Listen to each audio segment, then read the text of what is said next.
Awakening mission में आपका स्वागत है।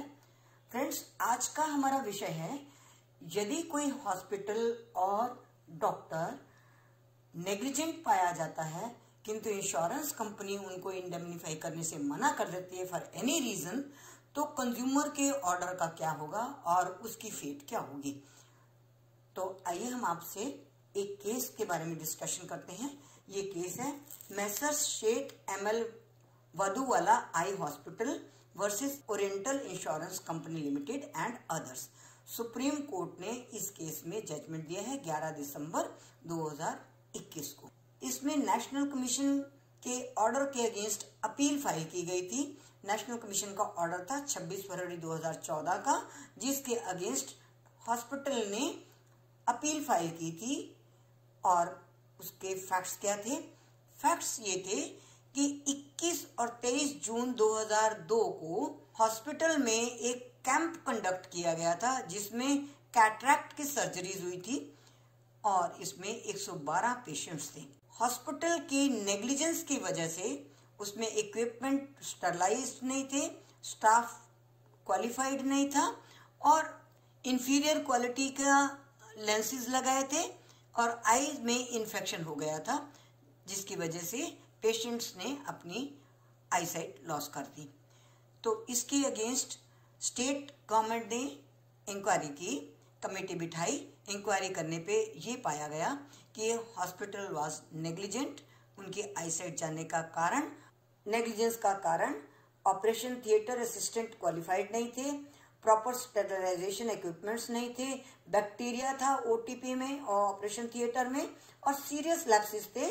आफ्टर केयर सर्विस ही नहीं दी गई, उनको बुलाकर उनकी जांच भी नहीं की गई। इन कारणों से हॉस्पिटल को नेग्लिजेंट पाया गया। अब 112 पेशेंट्स ने कंज्यूमर फोरम में केस फाइल किया और डिस्ट्रिक्ट कंज्यूमर फोरम ने नेग्लिजेंस पाया और हर पेशेंट को 1,70,000 का कंपनसेशन देने का ऑर्डर किया।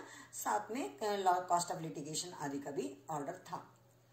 इसके विरुद्ध स्टेट कमीशन में मैटर गया। स्टेट कमीशन ने कहा कि ये तो साफ दिखाई देता है, जब फैक्ट्स अपने आप बोलते हैं तो उसमें कोई बात नहीं है कि नेग्लिजेंस नहीं थी। नेग्लिजेंस थी और हॉस्पिटल को इंश्योरेंस कंपनी पे करे। इस केस के विरुद्ध नेशनल कमीशन केस आया। नेशनल कमीशन ने स्टेट कमीशन और कंज्यूमर फोरम के ऑर्डर को सेट असाइड कर दिया, ये कहकर कि जिस केस में मैटर में डॉक्टर्स को पार्टी ही नहीं बनाया गया और इंश्योर्ड तो डॉक्टर्स ही थे, हॉस्पिटल इंश्योर्ड ही नहीं था। मीनिंग देयर बाय कि हॉस्पिटल ने तो इंश्योरेंस ली ही नहीं थी, डॉक्टर्स ने ही इंश्योरेंस ली थी। और चूंकि डॉक्टर्स को पार्टी नहीं बनाया गया तो इसमें हॉस्पिटल बेनिफिशियरी नहीं होगा। और इसी नेशनल कमीशन के ऑर्डर के अगेंस्ट अपील में सुप्रीम कोर्ट में डॉक्टर्स गए तो हॉस्पिटल के विरुद्ध सुप्रीम कोर्ट ने ऑर्डर किया कि नेग्लिजेंस तो थी, ये तो सारे तथ्यों के आधार पर प्रमाणित हो जाता है। स्टेट कमीशन ने भी ये माना है कि नेग्लिजेंस थी। स्टेट कमीशन का तो ये मानना था कि डॉक्टर्स ऑपरेशन कर रहे थे और डॉक्टर्स को जो असिस्ट कर रहे थे, इक्विपमेंट्स थे या उनका स्टाफ था, वो हॉस्पिटल का था पर डॉक्टर इंश्योर्ड थे। बट बेसिक क्वेश्चन ये था यहाँ पर कि डॉक्टर्स को पार्टी ही नहीं बनाया गया। जब कोई पार्टी ही नहीं बनती तो कोर्ट किसके विरुद्ध रिलीफ देगा? उस पार्टी के विरुद्ध तो रिलीफ दे सकता था अगर डॉक्टर्स पार्टी होते, किंतु यहाँ पर हॉस्पिटल तो इंश्योर्ड नहीं था। तो दो बातें थी सामने, हॉस्पिटल इंश्योर्ड नहीं था जिसको पार्टी बनाया गया, डॉक्टर्स इंश्योर्ड थे जिनको पार्टी नहीं बनाया गया। तो यहाँ पर दो बातें सिद्ध हुई।